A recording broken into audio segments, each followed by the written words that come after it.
Pourquoi est-il utile? Parce que nous espérons par le chant fédérer l'expression artistique chantée des élèves. Nous chantons, alors premièrement nous commençons par un échauffement vocal, préparation du corps, ensuite de la voix, pour qu'enfin chaque élève soit prêt à chanter avec aisance. Alors, c'est vrai que nous apprenons des chants, mais nous apprenons aussi des techniques vocales, techniques respiratoires pour mieux chanter. Et puis, je dirais aussi pouvoir s'exprimer avec un peu plus d'aisance. Ah, je pense que déjà être un bon professeur, c'est savoir apprécier ses élèves. Apprendre à apprécier, c'est quelque chose qui m'a pris du temps. Apprendre à apprécier les élèves. Évidemment, aimer sa matière, c'est très important, évidemment. Et puis aimer aussi le fait de transmettre le savoir, ses savoir-faire, travailler. Ah, il n'y a pas de secret, c'est comme les athlètes. Pour être performant, il faut pouvoir travailler au moins, je dirais, pour des élèves, des vocalises à peu près, j'ai envie de dire 2 fois par semaine, de 20 minutes.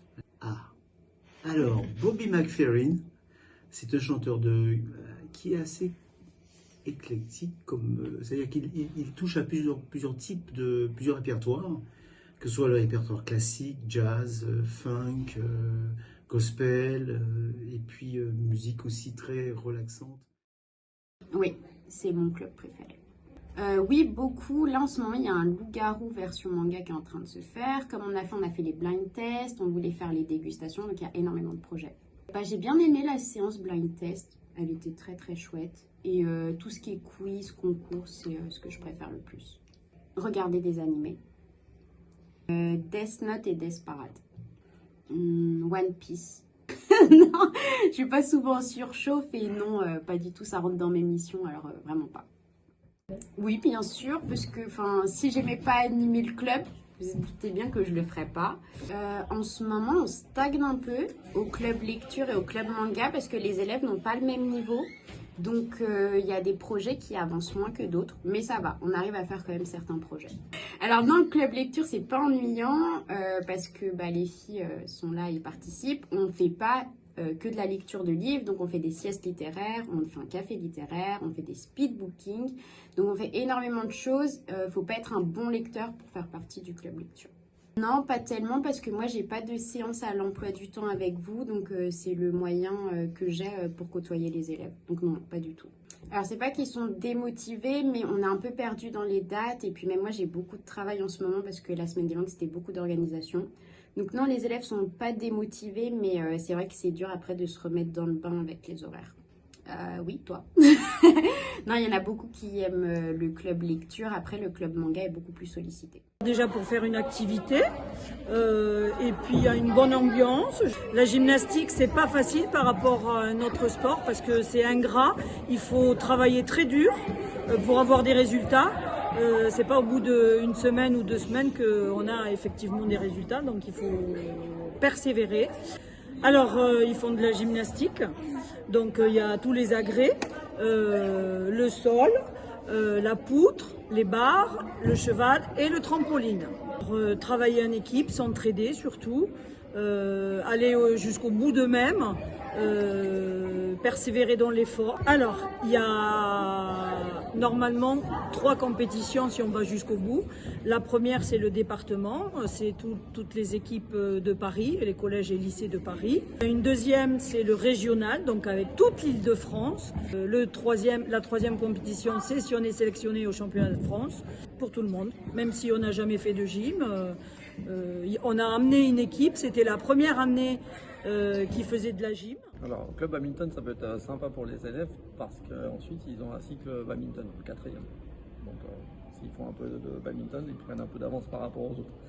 Et puis, sur l'AS badminton, il n'y a pas de compétition, donc c'est loisir. Donc, tout le monde peut s'amuser à faire des matchs sans enjeu. Alors, s'inscrire au club de volleyball, ça serait pour pouvoir participer à une activité en équipe avec des gens de son âge, 6e, 5e mélangés, 4e, 3e mélangés. Avoir un bon niveau sportif, découvrir une activité qui permettrait éventuellement d'aller en club après et faire des compétitions durant toute l'année pour éventuellement se qualifier pour les 4e, 3e au championnat de France. Ils apprennent à arbitrer, ils apprennent à respecter l'arbitre, ils apprennent à respecter leurs adversaires. Alors dans le badminton, il n'y a pas de compétition, c'est un sport,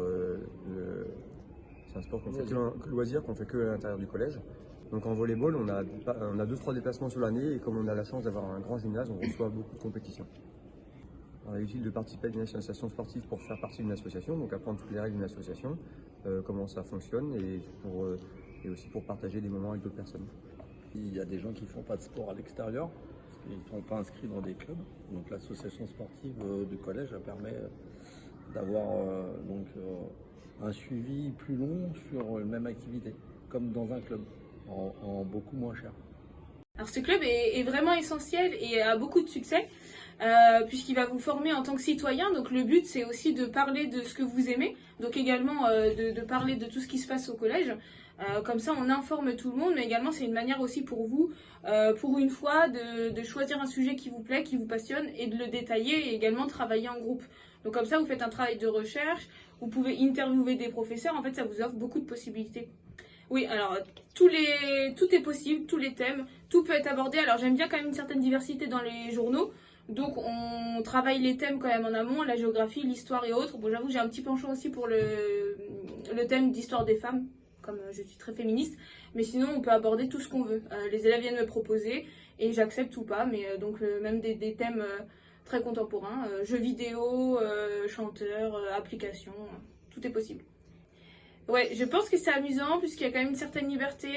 Les élèves travaillent en groupe et donc en général ça se marre bien. Il y a beaucoup de rire, c'est quand même une ambiance assez détendue. On fait des petits événements aussi parfois. Donc l'année dernière on avait rencontré des journalistes, donc on était sortis du collège. Cette année pas l'occasion, mais voilà, à Pâques et autres, j'essaye de faire des petites chasses aux œufs. Voilà. On essaye de faire des petites choses histoire que ce soit agréable. Oui, beaucoup. J'aime beaucoup animer ce club. Je vois les élèves d'une manière différente. Même eux me voient différemment.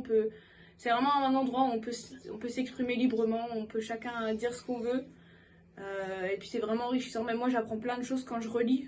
C'est quand même tout un travail de rédaction et de relecture, mais c'est passionnant. Alors le projet du club photo, c'est de construire un appareil photo de zéro en utilisant le plus de matériaux que l'on peut trouver dans la vie courante. Alors on a 2 types de photos qu'on veut réaliser l'année prochaine, c'est-à-dire poursuivre ce qu'on a commencé cette année, donc avec une photo, voilà, comme là j'en ai pris quelques-unes, donc alors je ne sais pas si on verra beaucoup, donc sur du papier, où on veut essayer de prendre une photo d'un instant sur une durée, par exemple là, cette photo-là on a pris 4 minutes. C'est-à-dire que nos élèves ont posé pendant 4 minutes, ont été immobiles pendant 4 minutes, pour pouvoir prendre la photo. Ce que j'aimerais aussi faire l'année prochaine, c'est de proposer une photo sur 1 mois, voire 2 mois. Donc là, on la poserait en hauteur de l'établissement afin de prendre tout simplement une photo du ciel pendant 1 mois et à la fin avoir le tracé du soleil. Donc ça se fait dans une chambre noire, c'est-à-dire dans une chambre où il n'y a absolument aucune lumière, sauf une lumière spécifique qui ne réagit pas avec le papier de ma photo. Ce club est important parce qu'en fait, aujourd'hui, surtout vous n'avez pas connu l'évolution des sciences. Vous arrivez dans un monde où la technologie est déjà hyper avancée et vous ne vous rendez pas compte de tout ce qu'il peut y avoir dans un appareil photo. Et du coup, ça vous semble hyper complexe de comprendre comment fonctionne votre appareil. Donc l'idée, c'est de ce club, c'est de prendre un objet du quotidien, l'appareil photo, et de voir comment est-ce qu'on peut le rendre au plus simple et comprendre comment la technologie a évolué du plus simple jusqu'au plus complexe. Alors les horaires du club, c'est le mercredi après-midi, à partir de 12h45 jusqu'à 13h50.